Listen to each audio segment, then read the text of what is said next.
Guys, welcome back my YouTube channel. मैं MD cam रज़ा और आपके लिए लेके आ गया हूँ मैं तीसरा लेक्चर। एंड हमारा जो है फोर्थवा चैप्टर चल रहा है। एंड अब चलते हैं अपने क्वेश्चन की ओर। तो क्या बोला गया है कि क्वेश्चन में, तो सबसे पहले हम लोग अपने संकेतों के बारे में देखेंगे, क्योंकि संकेत को जानना बहुत ही ज़रूरी है इस चैप्टर में। एंड क्या बोला गया है कि विद्युत परिपथ में प्रयुक्त यानी उपयुक्त या प्रयुक्त विभिन्न अवयवों को संकेत द्वारा दिखाएं। तो विद्युत परिपथ में प्रयुक्त विभिन्न अवयवों को नीचे संकेतों द्वारा दिखाया गया है। तो सबसे पहला विद्युत अवयव क्या क्या होता है, जिसमें सेल हो गया। सेल क्या संकेत क्या होता है, प्लस माइनस होता है, ये इसका संकेत होता है। एंड दूसरा सेलों का समूह जो बैटरी होता है, ये उसमें अगर एक सेल हो तो उसमें प्लस और माइनस रहेगा एक ही। अगर बहुत सारा सेल हो जिसे हम लोग बैटरी कहते हैं, इस तरीके का उसमें उसका संकेत रहेगा, लोगो रहेगा। चालक तार जो होता है, वायर जो होता है, इसका लोगो इस तरीके से होता है, संकेत एक सीधा वायर। उसके बाद तार संधि जिसे कहते हैं, या जंक्शन किसे कहते हैं। तो कहीं पे अगर एक वायर लगा है, उससे दूसरा वायर आ रहा है, यानी दूसरा इस तरीके से वायर आ रहा है, तो इसका संकेत ये होगा। बिना संधि के तार, जो बिना संधि के तार होता है, ये इस तरीके से होगा, यानी तार जो है उससे ऊपर से आ रहा है, बिना संधि के तार। ठीक है। एंड खुली पलक या कुंजी, स्विच जिसे कहते हैं, इस तरीके से खुली पलक या कुंजी होता है। अगर हम इसके बीच में अगर बूंदा दे देंगे तो वो बंद कुंजी हो जाएगा, यानी बंद पलक हो जाएगा। एंड बल्ब का जो होता है, ये इस तरीका का फिलामेंट होता है, या बी से रिप्रेजेंट करते हैं इसे। एम्पियर को ए से रिप्रेजेंट करते हैं, एक तरफ प्लस रहेगा, एक तरफ माइनस दो रहेगा। ठीक है। और वोल्ट मीटर उसी तरीके से वी रहेगा, और इधर प्लस रहेगा, इधर माइनस रहेगा। इस तरीके से वोल्ट मीटर को इसका संकेत रिप्रेजेंट होता है। एंड अब प्रतिरोध जो है, प्रतिरोध या प्रतिरोधक जिसे रेसिस्टर कहते हैं, इस तरीके से का इसका संकेत होता है। एंड परावर्ती प्रतिरोध जो होता है, जिसे वेरिएबल रेसिस्टर कहते हैं, इस तरीके से इसका संकेत होता है। एंड आंतरिक प्रतिरोध जो होता है, इसका आंतरिक प्रतिरोध, इसका संकेत इस तरीके का होता है। एंड धारा, जिसे इस तरीके का धारा बहती है एक वायर में। ठीक है। एंड अब हम लोग अपने थ्योरी में चलते हैं वापस। एंड क्या होता है, सेल क्या है, एंड बैटरी में क्या अंतर है, सेल और बैटरी में क्या अंतर है। तो किसी चालक तार में विद्युत धारा प्रवाहित करने वाली सबसे सरल युक्त को सेल या विद्युत सेल या सरल सेल कहा जाता है। एक सरल सेल में एक धन ध्रुव तथा ऋण ध्रुव होते हैं। इस सेल में दोनों सिराओं के बीच 1.5 वोल्ट विभवांतर मौजूद रहता है। सेलों के, अब पैराग्राफ चेंज करके लिखेंगे कि सेलों के समूह को बैटरी कहा जाता है। सेलों के समूह को हम लोग बैटरी कहते हैं। एंड इसे परिपथ में अधिक धारा प्रवाहित करने के लिए सेलों को जोड़ा जाता है। कार में लगने वाला बैटरी के दोनों वोल्ट विभवांतर मौजूद रहता है। एंड नेक्स्ट क्वेश्चन में अब चलेंगे हम लोग अपने।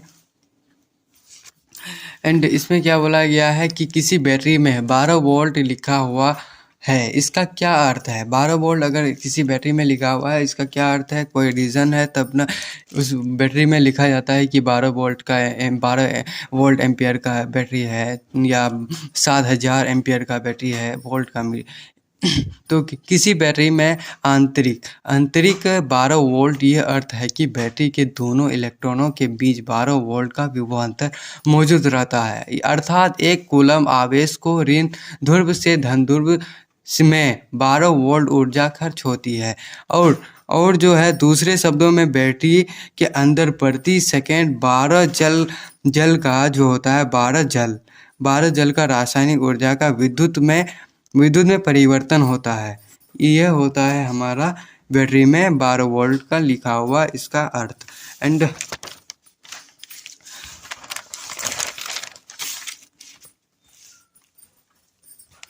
एंड अब हम लोग चलेंगे अपने नेक्स्ट क्वेश्चन में। और ये क्वेश्चन जो है बहुत ही ज़्यादा इम्पोर्टेंट क्वेश्चन है और विभव क्या है। तो इसके मात्रकों को भी लिखें। किसी आवेश के विद्युतीय क्षेत्र के अंदर इकाई धन आवेश को अनंत से उस बिंदु तक लाने में जो कार्य करना पड़ता है उसे उस बिंदु पर विभव कहा जाता है। विभव को V द्वारा सूचित किया जाता है। इसका एसआई जो मात्रक होता है वोल्ट होता है। गणितीय रूप में विभव को हम लोग इस तरीके से का ये फॉर्मूला होता है। इसे आप लोग को बहुत ज़्यादा यूज़ होने वाला है और इसको आप लोग सबसे पहले इसको याद कर लें। एंड विभव को हम लोग V से रिप्रेजेंट करते हैं और कार्य को W से, जिसे वर्क करते हैं। आवेश को Q से, तो इसका V = W/Q होता है। तो मात्रक क्या होगा? W, यानी कार्य का एसआई मात्रक होता है जूल और जो आवेश का एसआई मात्रक होता है कूलम होता है, जो जूल/कूलम रहेगा। ये इसका हमारे विभव का फॉर्मूला हो गया। एंड अब हम लोग चलेंगे अपने नेक्स्ट क्वेश्चन में। नेक्स्ट क्वेश्चन क्या है कि विभव के एसआई मात्रक वोल्ट को भी परिभाषित करें। यदि एक कूलम आवेश को एक बिंदु से दूसरे बिंदु तक ले जाने में किया गया कार्य, यानी एक कूलम आवेश को एक बिंदु पे है दूसरे बिंदु पर ले जा रहा है, उस कार्य को हम लोग 1 जूल होता है। तो इन दोनों बिंदुओं के बीच विभव या विभवांतर 1 वोल्ट कहलाता है। विभवांतर को वोल्ट द्वारा मापा जाता है। विभवांतर को हम लोग वोल्ट द्वारा मापते हैं। एंड विभवांतर जो होता है W/Q होता है, या 1 वोल्ट बराबर यानी V बराबर 1 जूल बटा 1 कूलम होता है, यानी V = J/V लिख सकते हैं। ये हमारा फॉर्मूला हो जाएगा, ठीक है। एंड अब चलेंगे हम लोग अपने नेक्स्ट क्वेश्चन की ओर। तो विभवांतर क्या है? तो विभवांतर आखिर अभी तक हम लोग विभवांतर पढ़ रहे हैं। तो विभवांतर आखिर क्या है?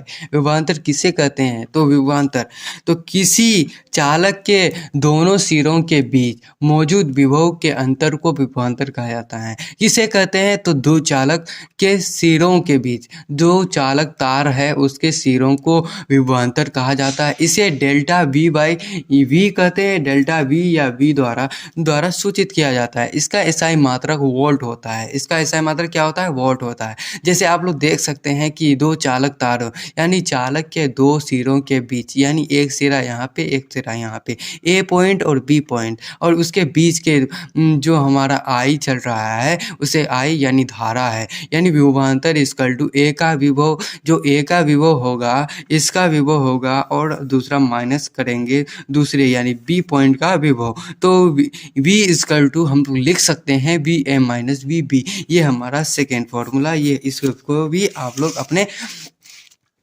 आपको याद कर लेना है। एंड अब क्या है कि दूसरे क्वेश्चन में क्या बोला गया है, किसी विद्युत परिपथ में हुए कार्य को किस प्रकार ज्ञात करें। तो किसी विद्युत परिपथ में कार्य को हम लोग ज्ञात करने के लिए, तो विद्युत परिपथ में संपन्न कार्य को हम उस परिपथ में प्रवाहित आवेश और मौजूद विभव के गुणनफल से प्राप्त कर सकते हैं। कार्य को W द्वारा सूचित किया जाता है। इसका एसआई मात्रक जूल होता है। कार्य जो होता है विभव × आवेश होता है, यानी कार्य जो होता है W = V/Q होता है। उसके बाद नेक्स्ट क्वेश्चन में चलेंगे। एंड ये क्वेश्चन अब हम लोगों का क्वेश्चन आंसर सेशन चलेगा, और इस क्वेश्चन को इस फॉर्मूला को आप लोगों को अच्छी तरीके से पहचानना है। अगर जानना है तो इसको क्वेश्चन को हम लोग पहले बनाएंगे। उसके बाद अगर जो क्वेश्चन आपके बुक में दिया है, भारती भवन को आप लोगों को खरीदना है कंपल्सरी, एंड NCERT को भी रीडिंग मारना है,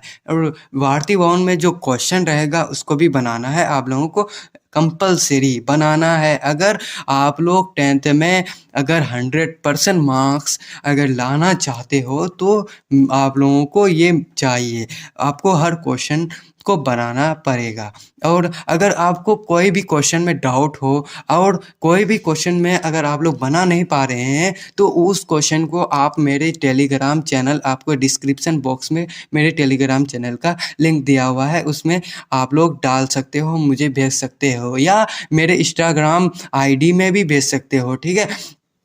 उसमें मैं देखूंगा और उसे आप लोगों को सॉल्व करके उसी पे मैं आपको प्रोवाइड कर दूंगा, ठीक है। एंड अब चलते हैं अपने क्वेश्चन की ओर। तो 5 यानी 50 कूलम आवेश को अनंत से एक बिंदु तक लाने में किया गया कार्य जो होता है 62.5 जूल होता है। इस बिंदु पर विभव ज्ञात करें। तो हमको इस बिंदु पर विभव ज्ञात करना है, तो हमको सबसे पहले प्रश्न से लिखेंगे और हमको दिया क्या है उसको लिखेंगे। तो प्रश्न से हमको दिया गया है 50 कूलम आवेश यानी क्यू जो हमको 50 दिया गया है। उसके बाद जो हमको दिया गया है हमारा वर्क, जो वर्क दिया गया है यानी 62.5 जूल दिया गया है। और हमको विभव को निकालना है यानी V को निकालना है। और आप लोग फॉर्मूला को पढ़ चुके हैं, V = W/Q होता है, या W अगर है ये हमारा फॉर्मूला है और इसको अगर V को इधर लाइएगा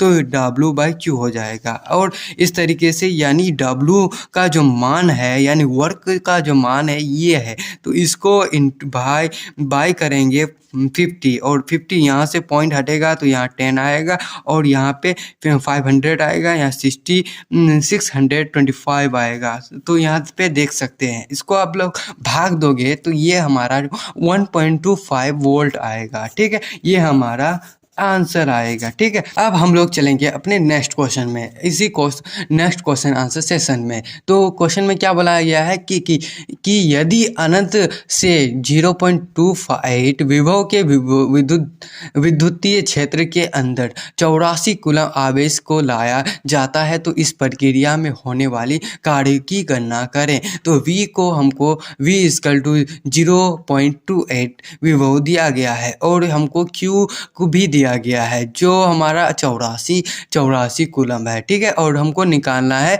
कार्य यानी W को निकालना है। और W बराबर क्या होता है इसको आप लोगों को याद कर लेना है एंड आपको इस फॉर्मूला को लिख करके दीवार में चिपका देना है, जहां आपका स्टडी टेबल है उसमें चिपका देना है, ठीक है। एंड क्या होता है फॉर्मूला एंड ये होता है, ताकि आप लोग अगर स्टडी टेबल के सामने अगर चिपका देते हैं तो अगर कोई क्वेश्चन आप लोग बुक से बना रहे होते हैं तो अगर आपको आपके माइंड में नहीं आ रहा है क्वेश्चन वो फॉर्मूला, तो आप लोग उस अपने स्टडी टेबल में जो चिपका हुआ फॉर्मूला रहेगा आप लोग उससे देख करके आप लोग लिख सकते हैं एंड बना सकते हैं। अगर आप लोग देख करके अगर जो चीज़ याद हो जाता है तो वो चीज़ हमेशा के लिए याद हो जाता है बाबू, इसलिए आप लोग इसका दुरुपयोग मत करें एंड इसको आप लोग बना करके अपने स्टडी टेबल के सामने चिपका दें, ठीक है। एंड इनमें दिया गया है तो हमको विभव दिया गया है और Q भी दिया गया है, आवेश को भी दिया गया है और वर्क को निकालना है। तो वर्क बराबर होता है V × Q, तो वर्क बराबर होता है होगा 0.28 दिया गया है इंटू 84 जो हमारा आवेश दिया गया है। अगर इसे मल्टीप्लाई करोगे तो ये हमारा 23.52 सेंटीजूल आएगा। ये हमारा आंसर आ गया। एंड आज हम लोग यहीं तक रखते हैं। एंड अगर मेरे चैनल को सब्सक्राइब नहीं किया है तो सब्सक्राइब कर दो, ताकि आप लोग जो बेनिफिट हो रहा है तो आप लोगों को तो सब्सक्राइब करना ही है। और वीडियो को लाइक भी करो, लाइक करो, ताकि मुझे वीडियो बनाने में भी मज़ा आए, ठीक है, आपको पढ़ाने में भी मज़ा आए। अगर आप लोग सपोर्ट करोगे तो मैं और भी प्रोग्रेस करूँगा। आप लोगों को अभी कॉपी में पढ़ा रहा हूँ तो आप लोग अगर मुझे सपोर्ट कीजिएगा तो आप लोगों को मैं बोर्ड में भी पढ़ाऊँगा, ठीक है, एंड बोर्ड में। एंड आज हम लोग यहीं तक रखते हैं। एंड वीडियो को अच्छा लगा हो तो आप लोग वीडियो को लाइक करो, शेयर करो and thank you for watching the video.